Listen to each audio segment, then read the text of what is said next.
And welcome everyone to the Honesty for Ohio Education Testimony Workshop focusing on House Bill 616. We are honored to be joined by our partners, our honesty partners, the Ohio Poverty Law Center, Erase the Space, and the Ohio Student Association.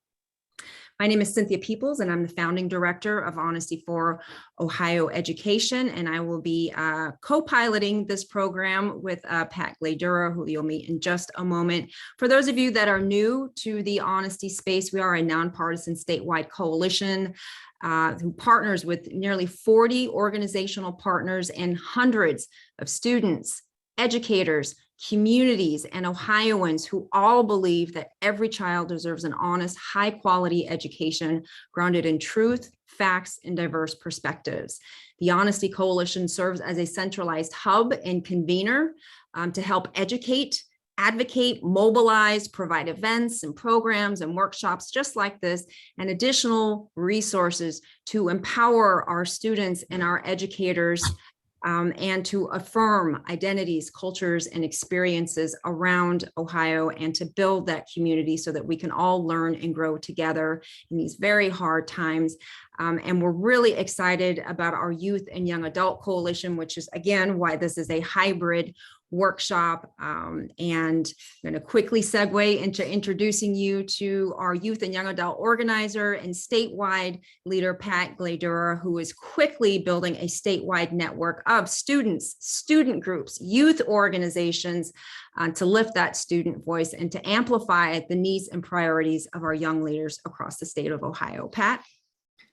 Hey there, folks. My name is Pat Gladura. I use they, them pronouns. I am the Youth and Young Adult Organizer for Honesty for Ohio Education, like Cynthia said.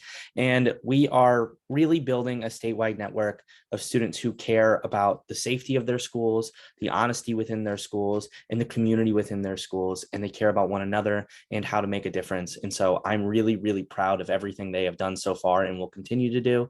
And where each of you fit in that work, students to come, student groups to come, youth organizations, their teachers, everyone involved in raising a community that is working towards justice. And so our Youth and Young Adult Coalition works towards advocacy and activism around these bills and bills like them. We prioritize student organizing and especially building community with one another.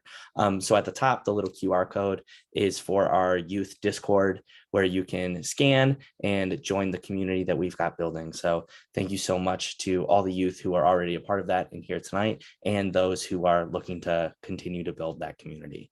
And thank you, Cynthia. And now I'd like to introduce our partners within this event, two people I've had the privilege of planning this event with and working with since my time in Honesty began, and that is Tim Johnson, policy advocate for the Ohio Poverty Law Center, who will be taking our general presentation, and Derek Burtch, co-founder of Erase the Space and teacher here in Ohio, who will be taking the student portion.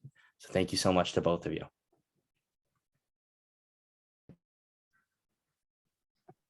Glad to be here. Okay, sorry about that, folks. It's been 2 years of Zoom and I'm still talking while it's muted. My apologies. Give me one moment and I will share my screen and we'll get started with the presentation. Zoom grace, Zoom grace. Yes.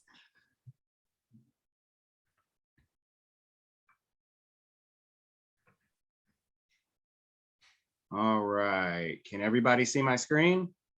Yes. Okay. Well, thank you again, everyone, for coming out this evening. My name is Tim Johnson, as was previously mentioned, policy advocate with the Ohio Poverty Law Center. I'm going to be going over House Bill 616, which is what we're all here to talk about tonight, as well as some State House 101/testimony basics before we get into our breakout groups. You may notice that Innovation Ohio and Rachel Coyle is listed on the presentation. Unfortunately, Rachel could not participate this evening, but I did not want to have to alter the slide and then change it back again. So you feel free to ignore that. But once again, thanks everybody for coming out. We certainly appreciate you taking time in your evening. I know this has been a trying week, I think, for a lot of us. And so this is probably one of the last things you all want to be doing when there seems to be much bigger, more important threats to the safety of our children. But this is something, unfortunately, that we do have to deal with, as it is something that the legislature of the state of Ohio has continued to move forward and make a priority, these sort of critical race theory pieces of legislation, anti-LGBTQ legislation. And so again, thank you for being willing to join us here tonight. All right, so what are we going to talk about today? We'll talk about why the issue matters, why it's important. We'll talk about what House Bill 616 is and how to follow it, ways you can contact your state legislators about the legislation, how to testify. There'll be a brief sort of period at the end of all this for you to do some question and answering before we go into our breakout groups. And then there'll also be another time for sort of final question and answering at the end as we wrap up. So let's go ahead and get started. All right, the issue, attacks on honesty in Ohio education. These bills are essentially pieces of legislation that conservative politicians are using to lie about things about critical race theory and what is happening in regards to gender identity and sexual orientation education in order to try to ban books, in order to get rid of inclusive curriculum and culturally responsive curriculum, and try to take historical figures from out of our schools. It's important to know that these curriculum bans are being pushed by national extremist groups. And a lot of folks don't realize this, that the actual bills themselves are not something that legislators are sitting down and coming up with on their own. There are organizations out there that are just pumping these bills out en masse, trying to get legislators both here in Ohio and across the nation to introduce these and stir up parents and other folks to try to get them to come to their legislature and get legislators to vote on this and discuss these issues. So I like to call it. Tim, I'm going to interrupt you for 1 second. Can you close your chat? Because we've got a couple boxes blocking your screen. There you go. And maybe one on the right-hand side too.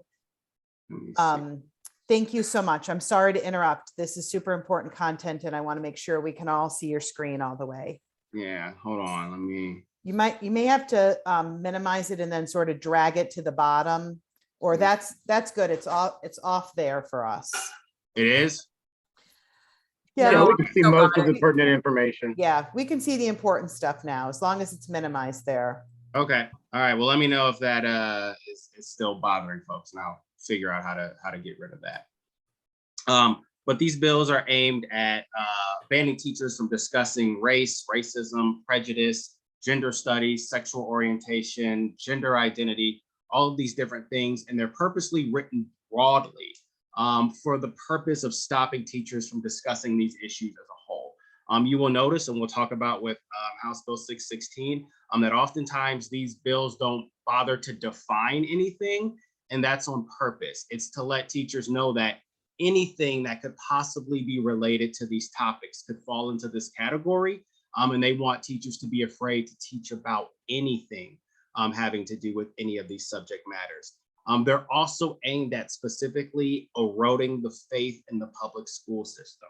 And that is designed to get folks not to trust their teachers, not to trust their school administrators, not to trust their local school boards, to make folks believe that there is something inherently nefarious going on in public education. That is not an accident. It is by design, and it is a built-in feature of not only the pieces of legislation, but the way the legislators discuss them. Yeah, and from a teacher standpoint, I'll kind of be jumping in a few times when Tim is talking to give some like on the ground perspective, but there's a lot of fear right now. And to put on top of teachers, the fear of like safety in their school, the atmosphere around school boards, and then to put it in the legislature, I mean, you just have a populace of people that are not, operating from a place of curiosity, but like just trying to save their jobs. And we know that's not good for students. Exactly. And again, all of that is by design. None of that is by accident. Just to let you know that Ohio is not unique in what we're facing. Other states are already seeing this. Texas, there are lies about what critical race theory is and is not. It's being removed or used to remove lessons and discussions about leaders like Susan B. Anthony and Cesar Chavez and Martin Luther King. Florida passed an incredibly harmful, as I'm sure a lot of folks are aware of, a Don't Say Gay piece of legislation that was aimed specifically at the LGBTQ+ community. Tennessee unveiled a couple months ago a new history curriculum that's filled with all sort of errors and troubling ideas, including things like The Civil Rights Act was wrongly passed because it took away people's ability to regulate who can and can't come into their businesses and establishments. It's also important to recognize that Texas holds a lot of power over what happens in our textbooks. Like I said, Ohio is not unique. There have been 42 states that have introduced pieces of legislation around these issues. 17 of them have found ways to pass it either through their legislature, executive order, through their state Department of Education, state school board, or by some other means. So Ohio is by no means unique in this. And so we have been trying, I think, for about the past year and a half to fight against all sorts of mannering of troubling bills. And the latest one is House Bill 616, introduced by Representative Gene Schmidt and Mike Loyachik. It is currently in the House State and Local Government Committee and was assigned there just last week. And that is not by accident. The content of the bill is aimed specifically at K through 12 education. We have a committee that deals specifically with K through 12 education. It is not the State and Local Government Committee. It is the Primary and Secondary Education Committee. And yet it was not placed there. And again, that is not by accident. There are people who are more responsive to the needs of educators in the Primary and Secondary Education Committee. The chair is a former educator, and they are not necessarily in favor of these bills, whereas the bills that deal with critical race theory that came before this, 322 and 327, have found a much more welcome reception in the State and Local Government Committee. So it is not a surprise that House Bill 616, despite being an education bill, was placed in there. It is Ohio's answer to Florida's Don't Say Gay legislation. It was introduced to be that. The sponsors saw the reception that got in Florida and the national attention that got in Florida and decided they wanted to replicate that. But it's worse because it also rolls in specific anti-CRT provisions into the bill as well. So it is a don't say gay, don't mention race piece of legislation, taking the worst of both worlds. The bill declares a list of concepts as being, quote, inherently racist or divisive. And like I mentioned earlier, they're so broad that they don't bother to define what those concepts are. And just for your reference, those concepts are critical race theory, something that no one quite seems to understand what the definition is. And this bill does not even try to define what it could be. Intersectionality, the 1619 Project, which is the only thing you can kind of understand what exactly it is they mean by that, of course. And then diversity, equity, inclusion, learning outcomes, inherited racial guilt.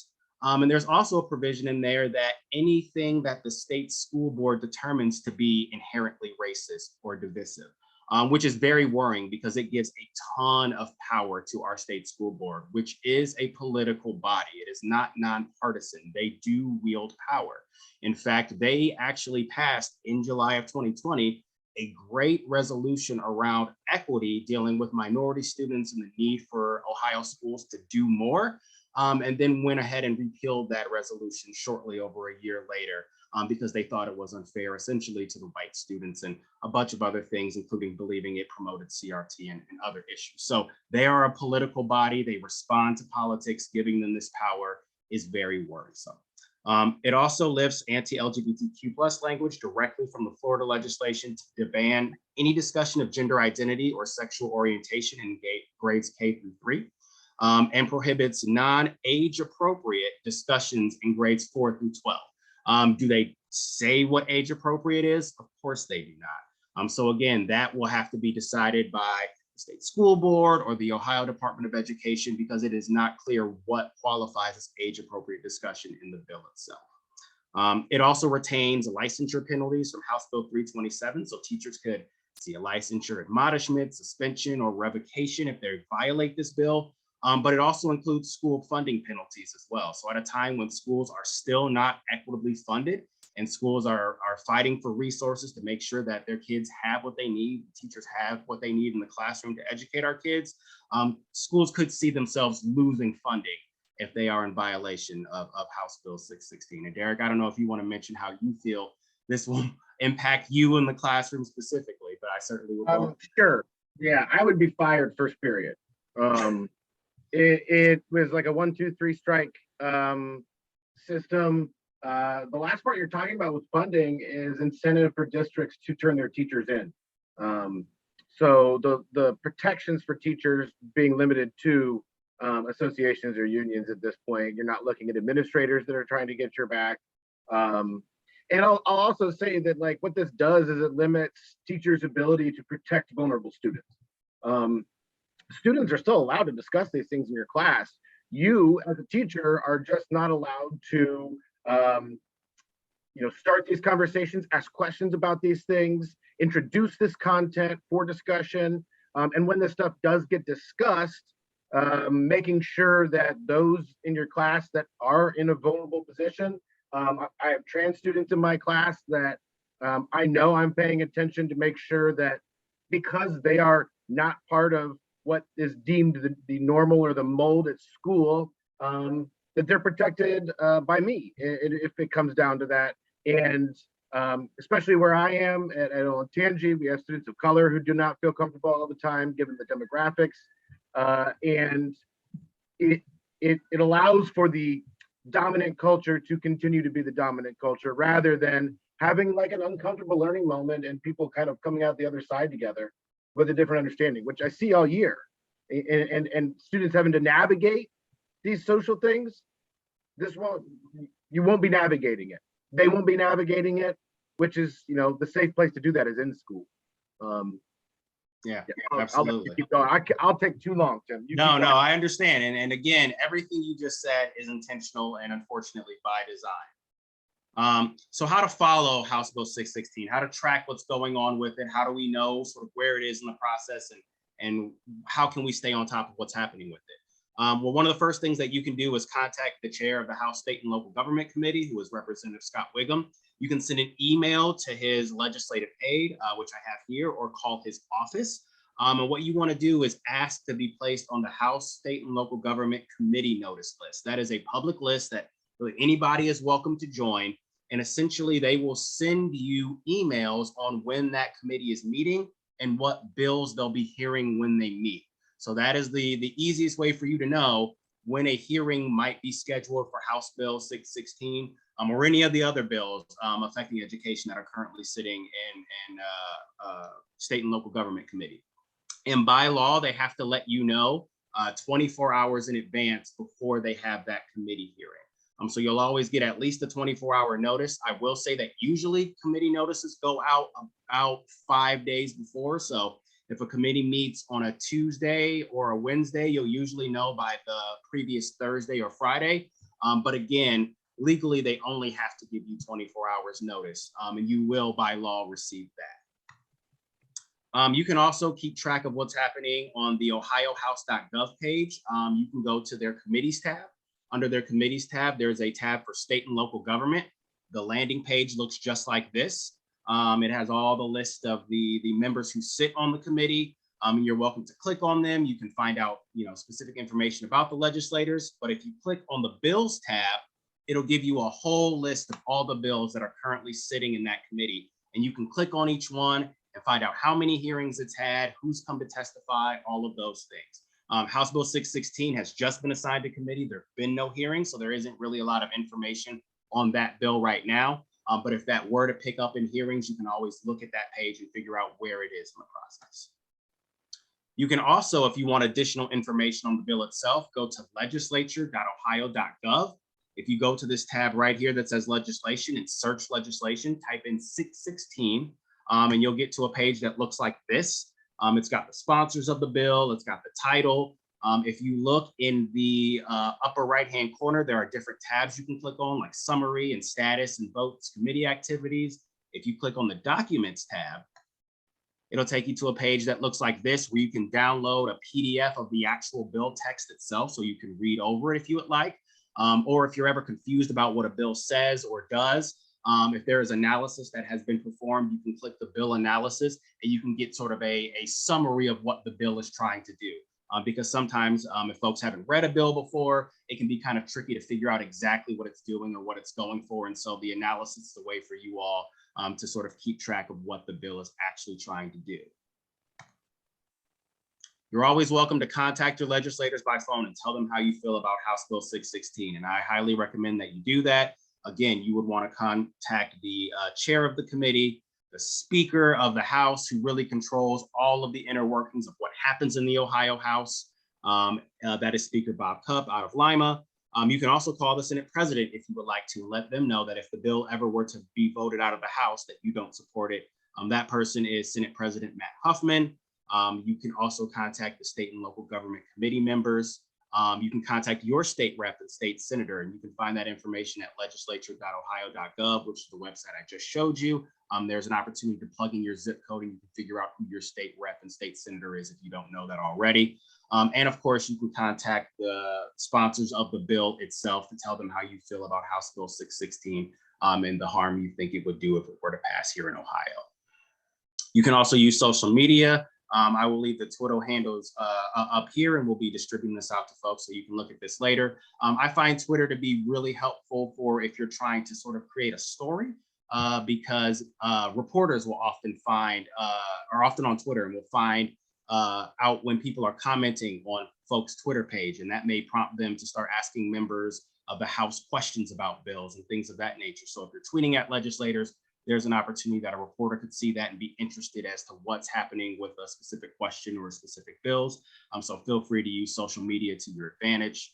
And of course, you can contact them by email. All the emails here are listed. I will say that the more people who email a state representative or a state senator, the better.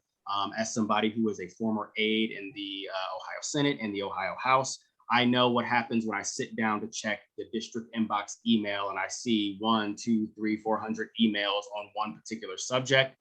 That raises red flags, and now I have to alert my boss about what that is and what the bill is doing and who's talking about it, so that way that they're aware of what's going on. All right, so going to talk about the basics of testifying really quickly.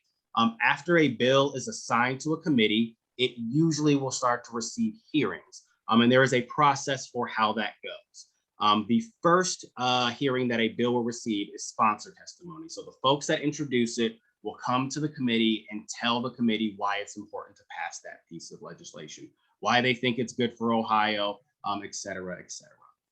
Typically, the second hearing is proponent testimony or supporters of the bill. They will have the first opportunity to come in and talk about why they support a specific piece of legislation. The third hearing is usually reserved for opponents of the bill and interested party. Interested party is just sort of a fancy way to say people who are neutral on the bill. They don't want to say they support it or they don't want to say they oppose it. But for our purposes, it's mostly opponent testimony.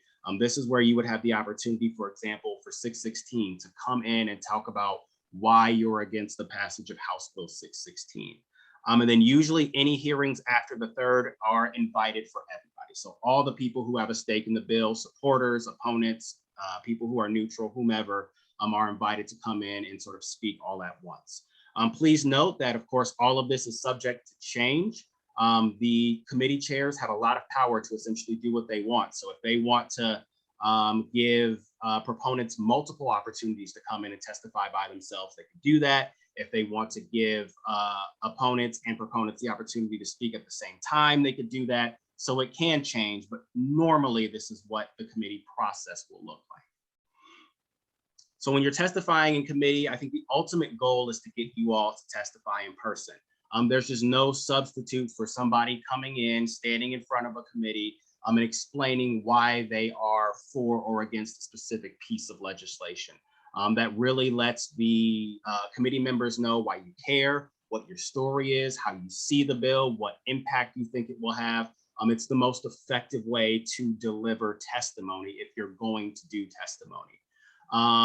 And you certainly want to do that whenever possible. But if for some reason you can't come in and testify, and like I said, sometimes you may only get 24 hours notice, which means that if you are working a job or you have other commitments and responsibilities, it may not be feasible for you to come in and testify whenever a hearing is scheduled.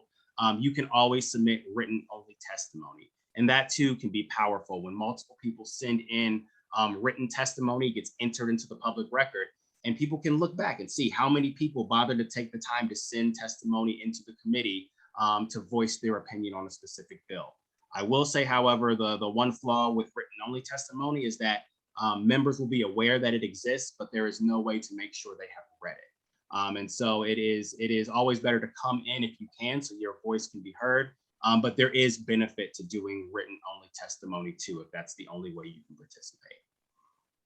All right, so how to submit testimony, whether it's in person or written only. It's actually pretty easy. Step one, write your testimony and get a head start on that as soon as you can. Like I said, you don't know when a bill is going to be called, and you may only get 24 hours notice. Even if you get notice on a Friday for a Tuesday committee, that essentially is your whole weekend writing testimony if you haven't already done so.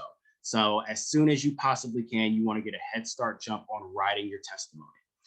Whether you're planning to come in person or submit written, you want to email that to the committee chair 24 hours in advance. When you do that, you also want to email what's known as a witness slip, which is a form that you have to submit along with the testimony. You can get that from the chair's office. So you just ask them when they send out a committee notice to have the witness slip. Usually they send it with the committee notice, but if for some reason they don't, you can call their office and they can send you a copy of the witness slip.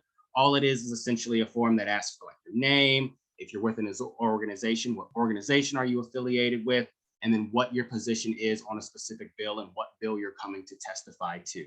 It's just to allow them to have things correct in the public record. If you plan on submitting written testimony only, that's it. You turn those two things in and you're done, and it will be entered into the public record. If you're testifying in person, the only thing you have to do is, of course, show up to testify in person. I will give a few bits of advice. Get there as early as you can, just to make sure that you have a good spot to sit. As well as if you've never been downtown before, sometimes the State House parking garage fills up pretty quickly. You might have to find parking elsewhere, then walk to the State House.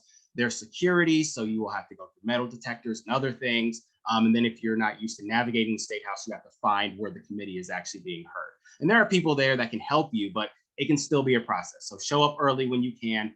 And of course, be prepared to wait as well. Sometimes you're not the only bill that's on the docket that day. And so sometimes it may take a while for them to get to your bill and then take a while for them to get to you specifically. So like I said, it can be a very time consuming process. What makes good testimony? Short and sweet. Especially if there's a lot of people showing up to testify, they'll likely put a time limit. So if you want to limit your testimony to 2 to 3 minutes, I usually say about 2 pages is the perfect amount of testimony. It does not need to be overly long to get your point across. Legislators often have short attention spans as well. So sometimes you will see members start to play on their phone or stare into space if testimony is several pages long. So short and sweet, 2 to 3 minutes, 1 to 2 pages is a solid length for testimony. You also want to consider your audience. As my colleague Rachel Coyle would say, think of your most conservative relative. That is really who you're aiming at, because there is a majority of conservative members on every committee. You want to make sure that you're keeping that frame in mind when you're drafting testimony. These are just some things we found to be helpful when you're framing your testimony, sort of talking points. And I think you may not be able to see all of this, but these are some messaging things that you can include in your testimony as you're writing it. Things like making sure we're keeping politicians out of our classroom, defending the freedom to learn, pointing out how these bills are not only anti-academic freedom, but they remove control away from the local people and put that in the hands of the state. Our local school boards really understand what our schools need more than some people in Columbus yelling about things in a room. They prevent open and honest discussion of history and current events. They punish schools by taking away funding at a time where schools are still struggling to adequately fund themselves. They take learning opportunities away from kids. They purposely and unfairly target LGBTQ plus students and students of color, and they will hinder efforts to address racial inequities. We'll also be given, this testimony template Tim's talking about will be here. We'll also have some model testimony that I've written, and it's coming from a very teacherly perspective. And I think what is one thing to consider is that if there's something in there that you like, take it. Make it your own. These bills are literally copied and pasted and glommed together on Microsoft Word. And so there's no reason that we can't support each other and make things a little bit easier for ourselves. We are not turning this into academic journals. We are making sure that we overwhelmingly let the legislator know that we disagree with this. And so if that means taking some things from some of these model testimonies, by all means. Yeah, absolutely. And we'll go into a bit more of this testimony template in the breakout room. So after you finish testifying, remember that there is a question and answer portion as well. So the members may ask you questions. They don't always, but they certainly can. And that's really where a lot of the good back and forth happens. That's where a lot of members of the media will pay attention to questions asked and responses given. And it is really the best place for members to be informed about what is actually happening and what impact these bills will have as well. And I usually like to say this, but you always want to start your responses through the chair to the representative. We can talk about why that is in the breakout room as well. Remember that all committees are live broadcast on the Ohio channel. So every time a bill has a hearing, you can watch it live, or you can go back and watch the archive footage of it. I always find that helpful when I'm preparing my testimony, to go back and to listen to what's already been said, what questions have already been asked, so I know how to frame my testimony as well. This is a really great service. So if you have any questions about what has happened in the committee, ohiochannel.org, you can go back, look at the House, State, and Local Government Committee and hear exactly what's been asked and exactly what's been said. And other bills you may want to consider, and I know we're sort of coming up on time, but House Bill 529 is another piece of legislation that is sort of steeped in anti-CRT stuff that is disguised as a transparency piece of legislation, but really is a tool used to make it so that folks who want to challenge school boards and teachers and what's happening in the classroom to pick and poke and prod at different bits of curriculum. So if folks are interested in submitting testimony to that, I think some of the discussions we'll have in the breakout rooms. You can also apply stuff about House Bill 616 to House Bill 529 as well. This is some contact information from me. Feel free to reach out to me in the Ohio Poverty Law Center on Twitter, Facebook, and via email. And I'll send all this out to folks afterwards so they have this contact information. You can follow Honesty for Ohio Education. And I know Cynthia and Pat did the plugs already. But please, if you're interested in learning more about these bills and staying on top of what's happening, do not hesitate to follow Honesty for Ohio Education. They're a great resource and they're constantly sharing and updating and giving new pieces of information. So with that, I will take questions and get ready to go to the breakout rooms next. And it looks like there is a lot of questions in the chat, and unfortunately I haven't been able to monitor all those. So I will try to answer as much as I can for folks who have questions. Lisa has been answering a lot of them in there. So I think if anybody has any other burning questions, you probably can unmute and ask. I am going to unmute for a second because I think Ray's question is a good one. And Tim, with your expertise, Derek, you've done this. Ray asked, how old do you have to be to give a testimony? Which I think is a great question. And I'm just wondering, Tim, if there are restrictions on how old you have to be. Nope. I have seen kids as young as, what's the youngest I've seen? Maybe 7 or 8 give testimony in committee before. So all it takes is a willingness to do so, and you are able to testify. So if there are people who are minors or younger and feel like they won't be allowed to testify, understand that this is your government as well. And just because you technically are not old enough to have voted these people into office, you still have a right to go and speak to them and allow your voice to be heard. And I would certainly encourage you to do that if that's something you're comfortable doing.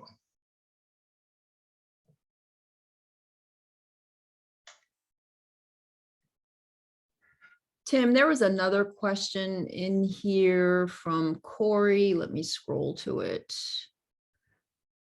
Is it possible to get into the proponent testimony in order to disrupt? Would there be a consequence to doing that? So the committee hearings are open to anybody in terms of people who want to view it. So if you want to go to the State House whenever they announce testimony for any bill, no matter what hearing it is, first, second, third, fourth, you're welcome to go to the State House and to the audience and sort of do what you want. However, if there are disruptions from the audience, oftentimes the chair will attempt to gavel that down.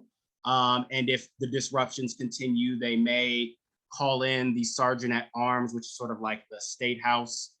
Security is not the right word, but police also isn't the right word. But that's sort of the way to think of them, to escort people out. And there are also state highway patrol people who are in there too. I will not tell people to not do that, because sometimes the disruption is the point. And sometimes you're not necessarily trying to get a point across. But I can say that you could be escorted out of the building, and it is possible, depending on the type of disruption you're doing, there could be some sort of prohibition of you being allowed into a specific committee again. So that is something to keep in mind when one is planning what form of advocacy and action they would like to take on these bills. But I want folks to feel like they have the right to self-determine what course of action is best for them. But no, testimony is not closed to you showing up to it. But in terms of you being able to testify, when proponents are the ones, you wouldn't be allowed to do that. You wouldn't be welcome to testify as an opponent if it's proponent only, but you could certainly go to the committee and sit and listen to proponent testimony if you would like to do that.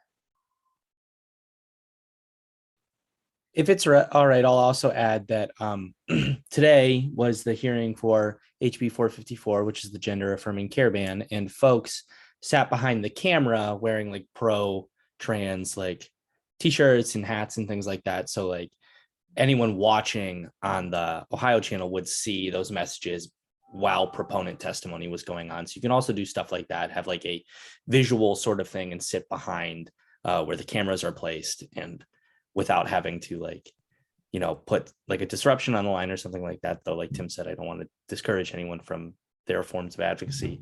You can also do things like that as well.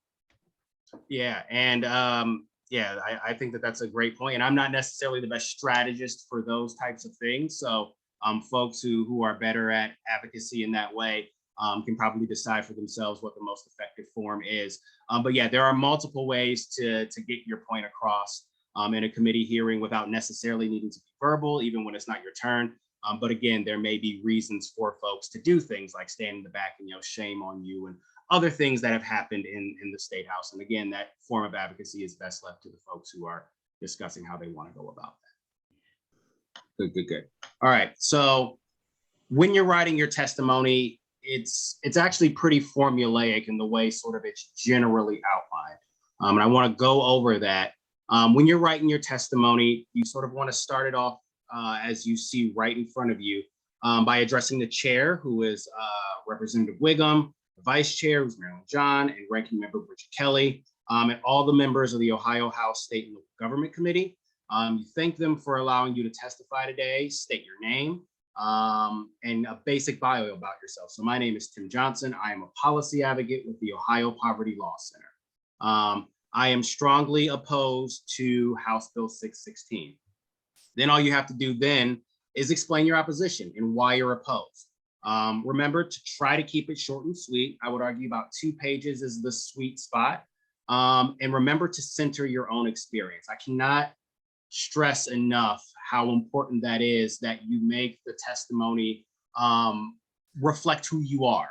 And why you feel the way you do, and what motivated you to come to Columbus during a weekday, usually in the afternoon, to testify on House Bill 616. You could literally be doing any other thing with your day at 3 o'clock or a little bit later, depending on when the committee is held. You don't need to be an expert on every aspect of the bill. I know members will try and trip folks up sometimes by asking them very specific questions and technical details. And sometimes that discourages folks who might want to come to testify from trying to testify because they don't feel that they're necessarily the expert on everything. But you don't need to be. You are an expert of your own experience, and nobody can relay your experience the way that you can. If you have a personal story about either yourself or someone you know who would be directly affected by House Bill 616 or any other piece of legislation you would want to come to the State House and testify on, you should share that if you feel comfortable. I always want to sort of throw that out there as a thing you don't have to do if you don't feel comfortable. You don't need to get personal necessarily and share things about yourself that you otherwise wouldn't if you don't want to. Sometimes it can be hard to share things about oneself when you're standing in front of a committee of people that you don't know, who are all talking about this very incredibly harmful bill that will impact folks that maybe you know and love. But if you feel comfortable, I encourage you to do so, because that's oftentimes the most powerful and most moving form of testimony that can happen. If you have any statistics, those are also very helpful when they are available. So maybe you have worked on specific articles or read some specific things, or you have details about maybe if you're an educator, your school district. Feel free to share those if you're able to, or if you have access to those. And that should really be the bulk and sort of the meat of your testimony. Towards the end, you ask them to consider your testimony and vote no on this harmful, dangerous, terrifying, worrisome bill. You thank them again for the opportunity to testify, and then offer to answer any questions that they have at this time. And so that's the second part. After you're finished speaking, they may ask you questions, and we talked about this. There's a whole question answer period that happens after you've given your testimony. They don't have to ask you questions. Sometimes your testimony can be so powerful or moving or in depth or insightful that they actually don't really have a lot of questions to ask. But sometimes they may. You're more likely to get a question if you provided specific data or statistics, because they may have questions about those things and want a little bit more information. Or if you tell a personal story, that can often trigger people to ask you questions about how this is affecting you personally, or how you see this playing out and how it may affect you or your loved ones, et cetera, et cetera. Back and forth questioning, like I said, can be great. Again, a lot of times media will pick up specific snippets from testimony and use that in when they write about the bill and talk about the bill and things of that nature. But you definitely do need to be prepared to back up any testimony that you're willing to give, and be prepared for that question and answer period. I will also say it's very helpful, like I mentioned earlier, to go back and watch previous committee hearings to understand what questions have already been asked about this bill, what specific members are saying what specific questions, what responses have been given, what information has already been shared. And that can oftentimes give you sort of a heads up as to what to expect from committee members when you approach the committee to give testimony. So I'm going to go ahead and pause here to see if folks have sort of any questions about testimony and how it works and what's effective, and any sort of information like that. I have a question, Tim. Yes. Is it allowed when you are doing the very introduction, instead of saying you're strongly opposed right at the beginning, to talk about shared values, so people kind of see themselves aligned with what you feel? For example, wanting all of our children to feel valued, safe, accepted, something like that, so people don't automatically respond with I agree or disagree, but you kind of find that shared voice and then go into why you oppose it? Or should one always start out by saying that? My language would obviously say that later on, but starting with that alignment is what I'm wondering. So yeah, you have the flexibility to kind of structure testimony how you would like. So it does not necessarily need to be in the second sentence, I am opposed to House Bill 616. You can introduce yourself and say, I'm a teacher, for example. And as a teacher, I value all of the students who come in my classroom, regardless of their background, gender orientation, or gender identity, sexual orientation, race, ethnicity. Those things motivate me as a teacher to do this, this, and this, this, and this. And because of that, I am strongly opposed to House Bill 616, or however you would like to state your opposition to the bill. So there is flexibility in how you want to structure that. I would say really the only thing that I wouldn't change out of the template is starting it off by saying Chairman Wiggum, Vice Chair John, Ranking Member Kelly, members of the Ohio House State and Local Government Committee, thank you for allowing me to testify. Like that should usually be like the first sentence, but you do have flexibility to set things up sort of how you want them and what you think makes sense for what you want to say. So yes, to answer your question, there is wiggle room and flexibility within how you answer that. Got it. Thank you. Great question. All right. Do we have any other questions from folks? Okay, I'm not seeing any and I'm not hearing any. So normally at this part of the presentation, I would encourage folks to sort of write a paragraph or 2 or 3 of how they would structure their testimony. And I would offer for folks to sort of read that out loud, and I would give them pointers and advice on how they're structuring that. But we have a little less time than we normally do. And I think that's partially because I went over in the initial part of explaining how things work at the State House. And so I'm not sure if folks are open to doing that, or if they would rather just continue to ask questions or something like that. Cynthia, I'm not sure. I don't want to run over time. And I know we're sort of on a time limit, and I don't want to sort of rush or pressure folks to ask questions or to try and write testimony quickly and not be able to do it. So just want to know what if folks do have any other questions, or if they would like to take a shot at writing a paragraph or 2 about how they would structure testimony around House Bill 616, and I can try and answer any questions folks have about the way they structure that. So I have a question. Can you hear Sure. me, Gloria? So I wouldn't be able to go, but I was glad to hear that the emails are really effective.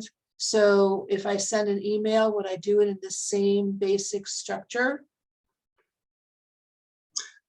You could, if you would like, send them an email that sort of reads as testimony, but it's a little bit different when you want to write a email to a legislator saying why you oppose that. So you don't want it to necessarily be like a 2 to 3 pages copied and pasted into an email format, because chances are that they're not going to read that, unfortunately. Okay. And their aide to answer the emails are probably not going to read the whole thing either. So I would say if you're writing an email to somebody and you want to talk about why you oppose something, just start it off with your representative, Wiggum, whomever you're sending the email to, and maybe a paragraph or 2 as to why you oppose it, and then let that be sort of your email blast. You certainly don't want it to be the same length as testimony, because then the chances are they're not going to read the whole thing. Okay, that makes sense. And to be honest, chances are they may not necessarily read the whole thing if they're getting a bunch of emails at one time that are similar, but you have a much better chance of them answering the email and reading it in its entirety if it's shorter, rather than testimony length. But yeah, that's also a good opportunity. And of course, if you're not able to go and testify in person, I would encourage you to still submit written testimony. Again, one of the things that was really powerful about the hearings on House Bill 327 and House Bill 322 was that when we had those hearings back in September of 2021, close to 100 or so people showed up, but way more people than that submitted testimony. There were hundreds of people who submitted testimony, and the sheer fact of looking on the committee page and just seeing list after list after list after list after list of opponent was powerful to let folks know that there are a ton of people across the state who oppose this legislation. So in addition to sending an email, I would highly encourage you to go through the written process as well, if you're not able to testify in person, because it just adds to the volume of opposition that's out there, and really lets folks know that there are people out there who care about this issue. Great, thank you. Good. All right, so what other questions can I help answer about testimony for folks? I agree, Cynthia. We do want thousands for the next round of people. And honestly, we would probably get it. It seems like there is a wide swath of opposition to House Bill 616.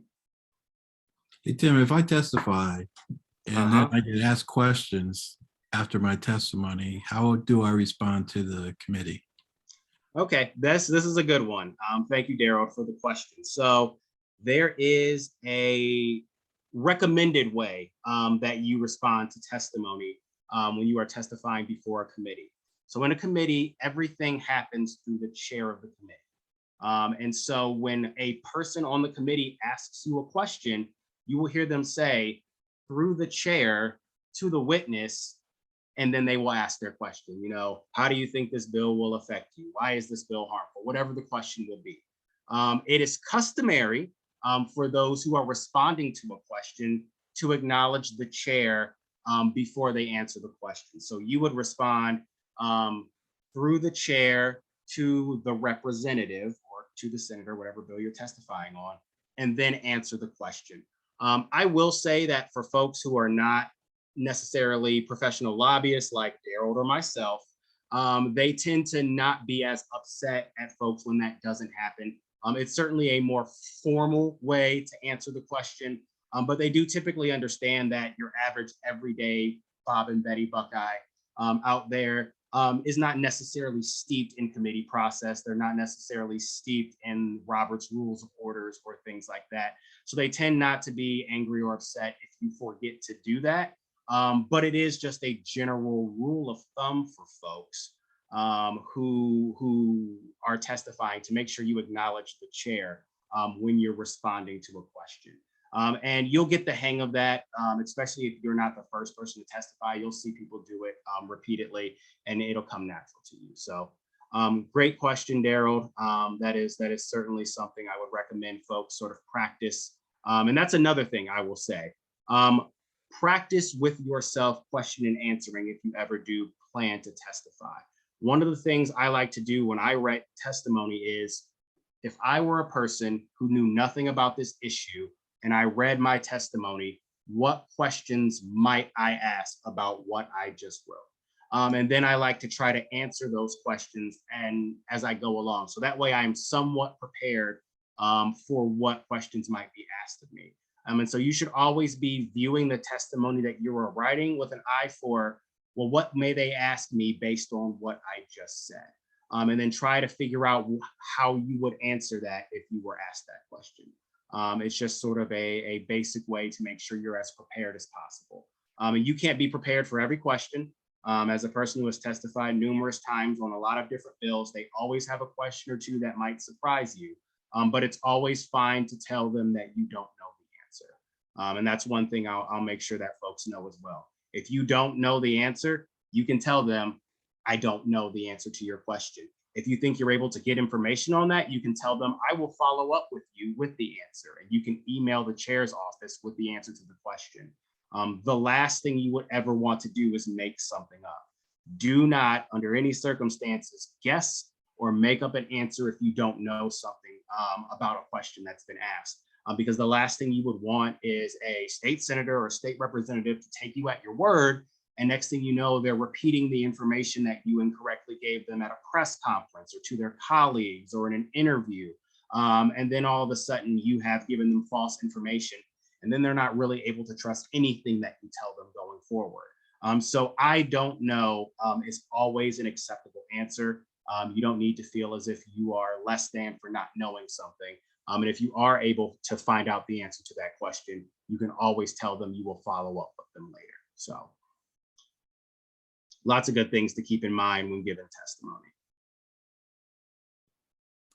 Hey, Tim. So the student room, they've got a lot of questions over there and they haven't started the writing portion. So I think we're just going to exit from the room. So if folks want to stay on right now and start writing, if you're up to it, and just kind of let folks get a paragraph or two together. Sure. Yeah. If we want to exit, and I can try to answer questions as things go along. So certainly ready to do that.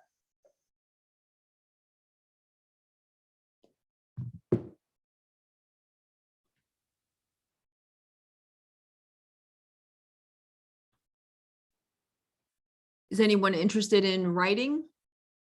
Oh.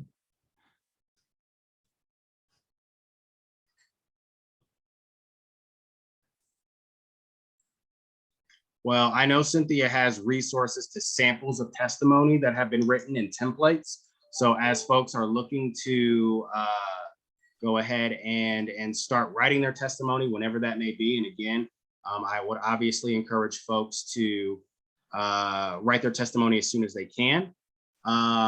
Feel free to use those resources because they will help you as you sort of guide your way to what you want your testimony to look like. So that way you have something to work off of. And I know she'll be able to put that information in the chat when we get back to the main room.